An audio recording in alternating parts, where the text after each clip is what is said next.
नमस्कार, स्वागत है आप सभी का गर्व क्लासेस में।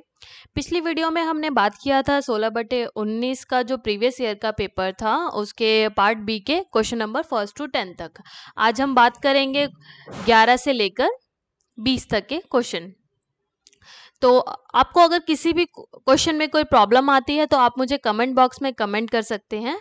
देखते हैं आज का हमारा पहला क्वेश्चन। हमारा पहला क्वेश्चन है early childhood care and education ECC curriculum framework के अनुसार early childhood care and education ECCE में निम्नलिखित में से कौन सा तत्व एक सुरक्षात्मक और सक्षम वातावरण में शामिल है?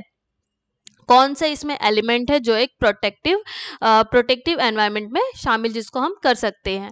तो हम पहले ईसीसी के बारे में जान लेते हैं। ईसीसी की फुल फॉर्म आप सबको पता है, early childhood care and education. इसमें जो एज ग्रुप आती है वो आती है बिलो 6। इसमें 3 to 6 तक के बच्चों को शामिल किया जाता है। जो ये प्रोग्राम बनाया गया है ये 3 to 6 तक के लिए बनाया गया है। अब इसका उद्देश्य क्या है? जो ये प्रोग्राम है इसका उद्देश्य क्या है? तो इसका उद्देश्य जो है वो है जो भी एजुकेशन हो, इन बच्चों की जो भी एजुकेशन होनी चाहिए वो चाइल्ड सेंटर हो एंड प्लेवे बेस्ड हो। इन बच्चों की जो भी एजुकेशन हो वो चाइल्ड सेंटर हो और प्लेवे बेस्ड हो, मतलब बाल केंद्रित और खेल आधारित होनी चाहिए। अब इसमें क्या क्या चीज किन किन चीज़ों को शामिल किया जाता है वो है बच्चे की केयर, एजुकेशन, उनका हेल्थ एंड न्यूट्रिशन,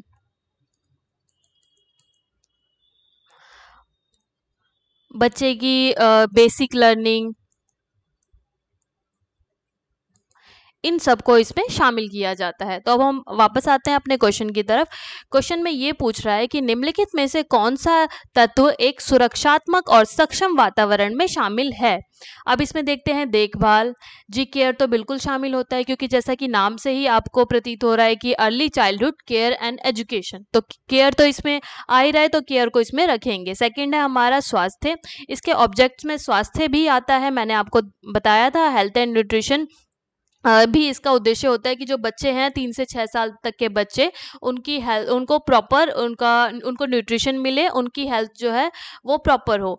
तो इसमें हेल्थ को भी इंक्लूड करेंगे, हमारा न्यूट्रिशन भी आएगा इसमें, प्ले भी आएगा, क्योंकि जो ये प्रोग्राम है ये प्लेवे बेस्ड है। बच्चों को प्लेवे मेथड से सिखाना चाहिए, क्योंकि जो छोटे बच्चे होते हैं 3 से 6 साल तक के बच्चे होते हैं, उनको खेलना बहुत पसंद होता है। तो ये जो प्रोग्राम है, ये जो प्लानिंग है, इसमें प्लेवे इस बेस्ड इसको बनाती है।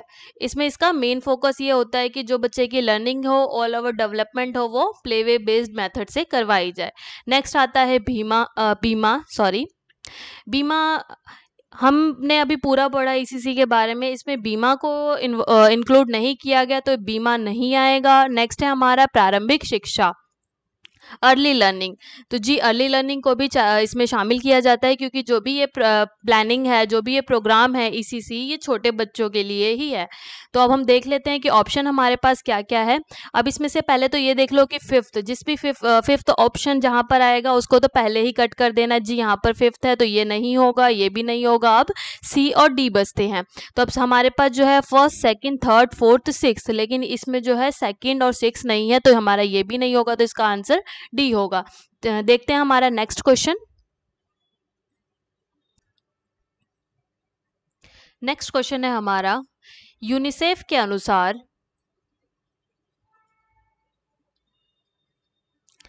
प्रारंभिक बचपन को गर्भाधान से डैश वर्ष की आयु तक की अवधि के रूप में परिभाषित किया गया है।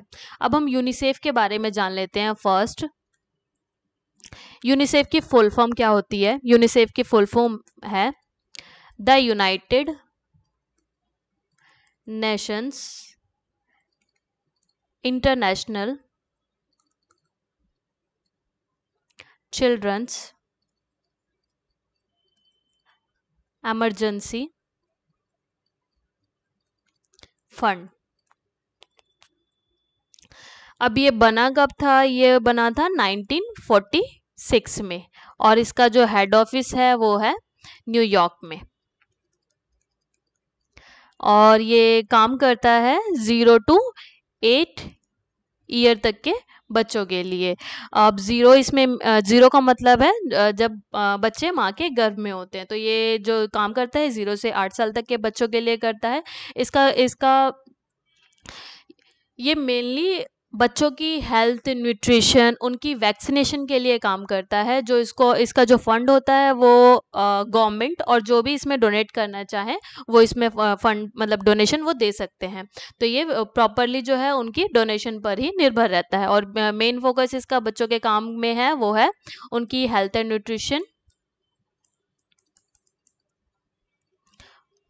उनको वैक्सीनेशन मिले, और उनकी वैक्सीनेशन के लिए परिवार और बाल कल्याण के लिए कार्य करता है। तो अब हम क्वेश्चन देखते हैं। यूनिसेफ के अनुसार प्रारंभिक बचपन को गर्भाधान से डैश वर्ष की आयु तक की अवधि के रूप में परिभाषित किया गया है, तो वो किया गया है 8 साल तक के। तो इसका बी आंसर इसका करेक्ट होगा। देखते हैं हमारा नेक्स्ट क्वेश्चन। क्वेश्चन है, डैश की कमी अंधेपन का कारण बनती है और बच्चों को सामान्य बचपन के हथियारों के लिए अति संवेदनशील बनाती है। खसरा, दस्त, मलेरिया और निमोनिया। अब इसमें से कौन से जो मतलब किसकी कमी से जो है अंधापन होता है, जो कि बाद में इन सारी डिजीज में भी रिस्पॉन्सिबल होता है? तो हम देखते हैं हमारे ऑप्शन। अब इसमें है विटामिन ए। विटामिन ए की कमी से रतौंधी होती है, ब्लाइंडनेस जिसको हम बोलते हैं, रतौंधी नाइट ब्लाइंडनेस बोलते हैं, वो होती है। और इसका जो सोर्स होता है हमें किस किस चीज़ से मिलता है वो है गाजर। आप गाजर बोल सकते हैं, ब्रोकली बोल सकते हैं, फिश हो गया, एक्सेट्रा, ये उसमें इसकी प्रचुर मात्रा होती है। नेक्स्ट आ गया हमारा प्रोटीन। प्रोटीन जो होता है वो इससे पिछला जो पेपर था उसमें आया था इससे रिलेटेड क्वेश्चन कि बढ़ते हुए बच्चों के लिए सबसे ज़्यादा ज़रूरी क्या है, तो वो प्रोटीन है। तो प्रोटीन जो है हम कह सकते हैं बढ़ते हुए बच्चे के लिए उपयोगी। नेक्स्ट है हमारा कैल्शियम। कैल्शियम आप सबको पता होगा दांत और हड्डियों के लिए होते हैं, बॉन्स के लिए होते हैं। नेक्स्ट है हमारा विटामिन के। विटामिन के जो होता है ज़रूरी होता है ब्लड क्लॉटिंग। तो हमारा जो इसका आंसर होगा आप लोगों को देखकर पता ही लग गया होगा कि विटामिन ए है, क्योंकि इसमें बोला है अंधेपन का कारण बनती है, जो कि है विटामिन ए। देखते हैं हमारा नेक्स्ट क्वेश्चन।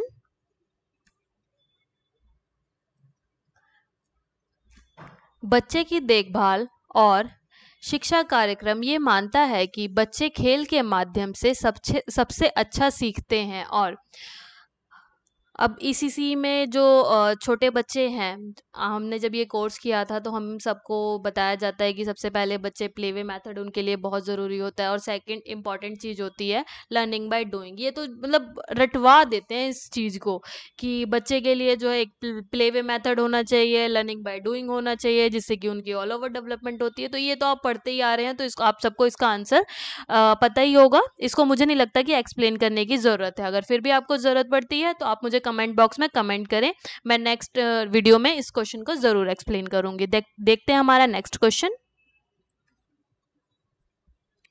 डैश बच्चों की बुद्धि के विकास को संदर्भित करता है, जो उन्हें अपने पर्यावरण का पता लगाने, यह जानने की आवश्यकता है कि उन्हें क्या घेरता है, यह कैसे काम करता है और यह कैसा लगता है। तो इसमें है कि जो बच्चा एनवायरनमेंट के बारे में वो खुद से एक्सप्लोर करके वो चीज़ों को सीखता है, वो उसकी कौन सी एज है। फर्स्ट है हमारा इसमें क्वेश्चनिंग एज। क्वेश्चनिंग एज में क्या होता है कि बच्चे ने क्वेश्चन किया, हमने उसका आंसर कर दिया, तो ये एक्सप्लोर इसमें नहीं कर पाता बच्चा, क्योंकि हम उसको सिखाते हैं मैम टू, बच्चे ने पूछा मैम 2 और 2 कितने हुए, हमने बोल दिया 4 हो गया, तो उसके क्वेश्चन का उसको आंसर मिल गया, उसको उसको एक्सप्लेन करे, एक्सप्लोर करके उसने उसको नहीं सीखा। नेक्स्ट नेक्स्ट है हमारा इंटरेक्टिव एज।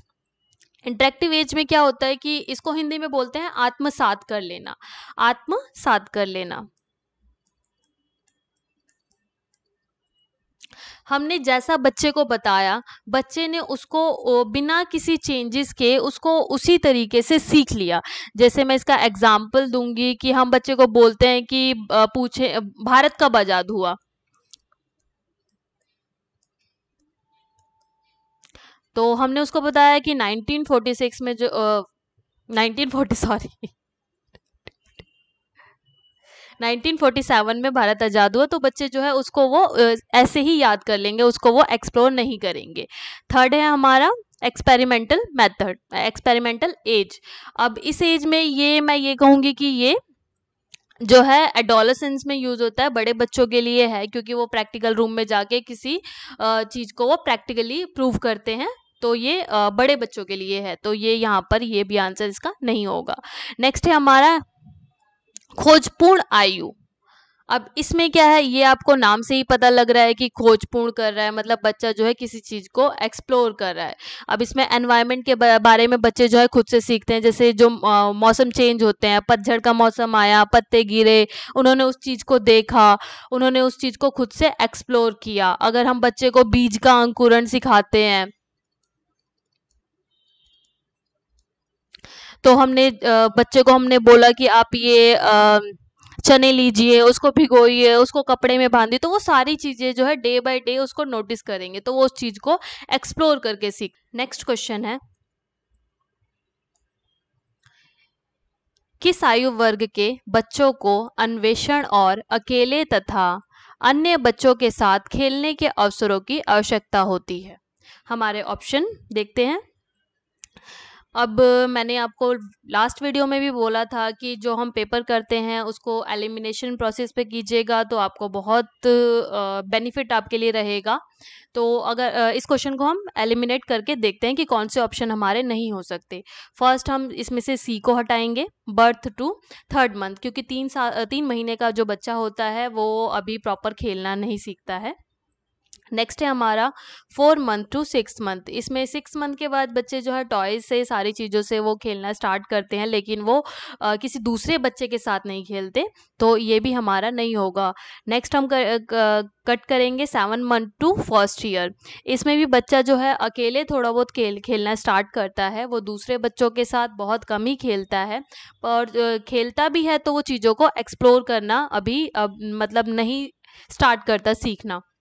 इसका जो आंसर होगा वो डी होगा, 1st year to 2nd year. इसमें बच्चा जो है वो दूसरों के साथ बैठकर घर घर खेलना और अपनी गुड़िया को फीड कराना, ये सारी चीज़ें जो है वो करने लगते हैं, नई नई चीज़ों को वो सीखते हैं कि हम खाना खाते हैं, जैसे उनकी मम्मा उनको खाना खिलाती हैं तो वो वैसे ही रिएक्ट करते हैं अपने डॉल को खिलाने के लिए, तो वो कुछ एक्सप्लोर करते हैं, कुछ नया सीखते हैं कि फीड कैसे करना चाहिए। तो इसका जो आंसर होगा वो 1st year to 2nd year होगा। हमारा नेक्स्ट क्वेश्चन है, बच्चे को दक्ष होने के लिए प्रोत्साहित किया जाना चाहिए। अब निम्न में से जो नीचे ऑप्शन दिए गए हैं उसमें से क्या है, कौन सी लैंग्वेज है जो कि बच्चे को दक्ष होने के लिए उसको जो है प्रोत्साहित करना चाहिए? तो अब मैं आपसे एक चीज़ बोलना चाहूँगी कि जब बच्चे 3 साल की एज में जब बच्चे घर से स्कूल आते हैं, तो उनको सबसे पहले हमारा एज ए टीचर हमारा ये रिस्पॉन्सिबिलिटी होती है कि उनको जो है स्कूल में फैमिलियर किया जाए। तो उसके लिए हम क्या करते हैं, बच्चे को जो है उसकी मदर टंग में पढ़ाते हैं, ताकि वो बच्चे जो है वो उस चीज़ से फैमिलियर हो जाए। क्योंकि जब तक बच्चा किसी एनवायरनमेंट में मतलब एडजस्ट नहीं करेगा तब तक वो सीखेगा नहीं। तो हम हमारे ऑप्शन देखते हैं। हमारे ऑप्शन है any language, either mother tongue और the formal school language but never English. एक चीज़ मैं और आपको बताना चाहूँगी कि हम एज अ टीचर हमें हमेशा पॉजिटिव रहना चाहिए। मतलब नेगेटिव के साइड तो हमें कम ही मूव करना चाहिए, कि मतलब जहाँ पे नेगेटिव में भी पॉजिटिव हो हम वो ऑप्शन लगा सकते हैं। लेकिन जहाँ पे बिल्कुल ही चीज़ों को कट कर दिया जाए तो वो ऑप्शन हमारा कभी सही नहीं होता। तो हमारा ये ऑप्शन जो है वो बिल्कुल गलत होगा। कोई भी भाषा या तो उनकी मातृभाषा या औपचारिक स्कूली भाषा, लेकिन कभी अंग्रेजी नहीं। ऐसा पॉसिबल नहीं है कि कभी उनको अंग्रेजी में हम उनसे बात ही ना करें। नेक्स्ट है हमारा पहले औपचारिक स्कूल भाषा में। तो ये ऑप्शन भी आपका गलत होगा। मैंने आपको पहले ही बता दिया कि जब बच्चा स्कूल आता है, वो उसकी स्टार्टिंग होती है, तो उसको उस एनवायरनमेंट में एडजस्ट करने के लिए, उसको उसकी मतलब उसको फैमिलियर बनाने के लिए हमें उसकी मदर टंग टंग में उसके एडजस्ट उससे बात करनी चाहिए। उसको उसकी मदर टंग में सिखाना चाहिए ताकि वो बच्चे जो है वो दक्ष हो सके, वो निपुण हो सके। नेक्स्ट है हमारा या तो एक स्कूली भाषा भाषा या अंग्रेजी। इसमें भी स्कूली भाषा आ गई या अंग्रेजी, तो ये भी आपका नहीं होगा। अब स्कूली भाषा तो जी कोई भी हो सकती है, हिंदी हो सकती है या जो भी आपकी स्कूल की भाषा हो। लेकिन अगर एक बच्चा जो है, आपने मान लीजिए कि पंजाब का स्कूल है, बच्चा अपने घर में पंजाबी बोलता है, अगर स्कूल में आके उसको हिंदी पढ़ाया जाए तो वो जी हिंदी में बात नहीं कर पाएगा। उससे उसकी मदर टंग मतलब पंजाबी लैंग्वेज में ही उससे बात करना होगा। थर्ड है, लास्ट है हमारा पहले अपनी मातृभाषा या घरेलू भाषा में। जी ऑप्शन सही होगा। सबसे पहले हमें बच्चे को एडजस्ट करने के लिए उसे उसकी मातृभाषा में सिखाना चाहिए। देखते हैं हमारा नेक्स्ट क्वेश्चन। नेक्स्ट क्वेश्चन है हमारा, किस आयु वर्ग का बच्चा अपने वातावरण में और उसके आसपास शरीर के अंगों और अन्य सामान्य वस्तुओं के नाम बता सकता है? कौन सी एज का बच्चा जो है वो अपने बॉडी पार्ट का या फिर जो भी उसके एनवायरनमेंट में चीज़ें हैं उनके नाम उनको पता चल जाते हैं, वो बता सकता है। तो इसमें जो है आप बोलोगे कि ma'am 6 to 8 year, 3rd to 5th year, ये ऑप्शन तो मतलब दोनों ही सही लग रहे हैं। तो हाँ जी, ये दोनों सही है। लेकिन इस क्वेश्चन में हमें ये देखना पड़ेगा कि कौन सी एज है जब से वो स्टार्ट कर देते हैं बताना। यहाँ पर तो डेफिनेट है कि ये दोनों एज वाले तो बता ही देते हैं, लेकिन जो सबसे कम एज है हमें वो देखना पड़ेगा। तो ये दोनों इसके आंसर नहीं होंगे। अब हमारे बचता है 1st to 2nd ईयर और 2nd to 3rd ईयर। तो इसमें जो है 1st to 2nd ईयर भी नहीं होगा, क्योंकि 1st to 2nd ईयर का बच्चा जो है वो इशारे करके बता सकता है। जब 1.5 साल का बच्चा हो जाता है तो अगर हम उससे पूछे कि हमारी आपकी नोज़ कहाँ है, आपके लिप्स कहाँ हैं, तो वो इशारे करके बताएगा। बॉडी पार्ट बता देता है, लेकिन अगर एनवायरनमेंट की चीज़ें हो गई तो वो एनवायरनमेंट की चीज़ें कम बता पाता है, क्योंकि इस एज ग्रुप में जो बच्चे का शब्दकोश होता है, जो उसकी वर्ड्स लिमिट होती है, वो भी बहुत कम होती है। तो इस जो इसका आंसर होगा वो 2nd to 3rd ईयर होगा, क्योंकि इस एज में हम बच्चा जो है बॉडी का पार्ट बोल के भी बता सकता है, इशारे से भी बताता है, एंड बाहर के एनवायरनमेंट चीज़ें भी, रिलेटेड भी चीज़ें पूछें, जैसे पेड़ कहाँ है या फिर चिड़िया कहाँ बैठी है, तो वो उससे रिलेटेड भी चीज़ें जो है वो इजीली बता देता है। उसके पास इतना शब्दकोश, सामान्य शब्दकोश उसके पास हो जाता है। देखते हैं हमारा नेक्स्ट क्वेश्चन। प्रारंभिक बचपन देखभाल और शिक्षा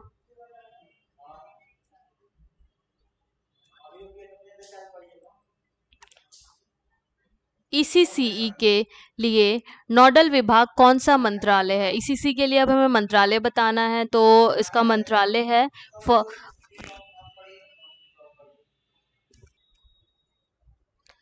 ईसीसी के लिए नोडल विभाग कौन सा मंत्रालय है? तो इसका आंसर हम देखते हैं। इसका आंसर क्या होगा? इसका आंसर होगा ए, महिला एवं बाल विकास मंत्रालय। क्योंकि ईसीसी मैं स्टार्टिंग से बता रही हूँ कि जो वो है ईसीसी है, इसमें जो भी प्रोग्राम चलाए जाते हैं वो 0 से लेकर 6 ईयर तक के लिए चलाए जाते हैं। मतलब जब बच्चा जो है माँ के गर्भ में होता है तब से लेकर बाद तक के लिए। तो इसमें जो मदर फीड कराती हैं उनके पोषण का भी ध्यान रखा जाता है, एंड छोटे बच्चों की एजुकेशन, उनके हेल्थ एंड न्यूट्रिशन, उनके वैक्सीनेशन, सारी चीज़ों का इसमें जो है ध्यान रखा जाता है। तो ये मंत्रालय आता है हमारा महिला एवं बाल विकास मंत्रालय में। अब नेक्स्ट हमारा ऑप्शन है समाज कल्याण मंत्रालय। तो जो ये काम करता है, ये ओल्ड एज की पेंशन आप ओल्ड एज की पेंशन या फिर गरीब परिवारों के लिए, तो ये उनके लिए काम करता है। मानव संसाधन मंत्रालय हमारे एजुकेशन के लिए, शिक्षा मंत्रालय हमारे एजुकेशन के लिए काम करता है। मानव संसाधन मंत्रालय भी हमारे रिसोर्सेज प्रोवाइड करता है एजुकेशन के लिए। जो पहले शिक्षा मंत्रालय था उसका नाम अब हम उसको ह्यूमन रिसोर्सेज मिनिस्ट्री बोलते हैं। नेक्स्ट क्वेश्चन हम देखते हैं, कौन सा कार्यक्रम प्रायोजित और राज्य प्रशासित ईसीसी कार्यक्रम है जिसमें लगभग 1.4 मिलियन आंगनवाड़ी केंद्रों के नेटवर्क के माध्यम से 37 मिलियन से अधिक बच्चों को शामिल किया गया है। तो अब हमारे ऑप्शन देखते हैं कि ईसीसी में जो है इनमें से कौन सा कार्यक्रम के अकॉर्डिंग जो है आंगनवाड़ी को इसमें शामिल किया गया है। तो फर्स्ट है हमारा ग्रामीण क्षेत्रों में महिलाओं और बच्चों का विकास। इसको हम बोल सकते हैं, लेकिन इसमें क्या है, ये रूरल एरिया के लिए काम करता है, ये ग्रामीण क्षेत्रों के लिए काम करता है। लेकिन जो ये क्वेश्चन पूछ रहा है, ये पूछ रहा है स्टेट एंड सेंट्रल के लिए, तो उसमें सभी एरियाज कवर होंगे, तो इसका ये ऑप्शन नहीं होगा। नेक्स्ट है हमारा एकीकृत बाल विकास सेवा। इसमें जो है 0 से 6 ईयर तक के बच्चों के लिए प्रोग्राम चलाया जाता है, उनके फूड, हेल्थ एंड न्यूट्रिशन,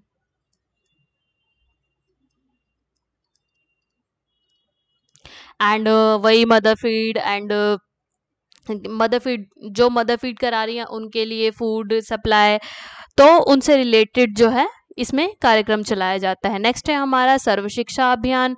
सर्व शिक्षा अभियान में सबकी शिक्षा के लिए कार्य किया जाता है। नेक्स्ट है हमारा राष्ट्रीय सामाजिक सहायता कार्यक्रम। इसमें जो गरीब फैमिली है उनकी फाइनेंशियली हेल्प के लिए इसमें प्रोग्राम चलाए जा रहे हैं। तो इसका जो है डी आंसर नहीं होगा, सी भी नहीं होगा, इसका आंसर होगा बी। आज के लिए इतना ही। अभी मैं आपको ये बताना चाहूँगी कि हमने टेलीग्राम पे एक चैनल बना लिया है जिसका कि आपको डिटेल में उसकी लिंक मिल जाएगी, आप उसे उस चैनल को ज्वाइन कर सकते हैं। और आपकी कोई भी क्वेश्चन हो, मतलब इस टॉपिक से रिलेटेड और जो कुछ अलग क्वेश्चन हो, आप वो वहाँ पे पूछ सकते हैं। अगर आपको मेरी वीडियो पसंद आती है तो कमेंट बॉक्स में कमेंट कीजिए। आज के लिए इतना ही, धन्यवाद।